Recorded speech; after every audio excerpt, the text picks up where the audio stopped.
अस्सलामुअलैकुम, welcome back to my channel stitch and style में खुश आमदीद। चैनल पे नए हैं तो लाइक कीजिएगा, सब्सक्राइब कीजिएगा, ये आप सबका प्यार होता है। आज दामन के न्यू डिज़ाइन के साथ हाजिर हैं। दामन पे ब्लॉक्स बनाने का तरीका बता रहे हैं आपको।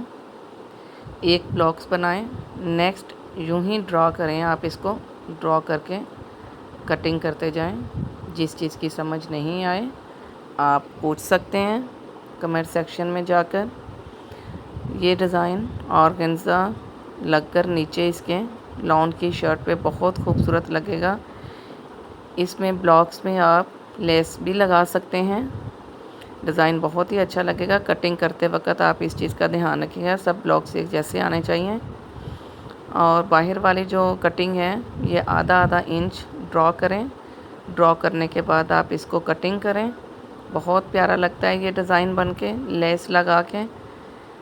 वीडियोस आप देखते रहिए। जिस चीज़ की समझ नहीं आ रही आप पूछ सकते हैं। और मज़ीद मेरी वीडियोस देखने के लिए चैनल को सब्सक्राइब कीजिएगा। और मिलते हैं फिर नेक्स्ट वीडियो में। डिज़ाइन की फ़ाइनल लुक देखें। अल्लाह हाफिज़।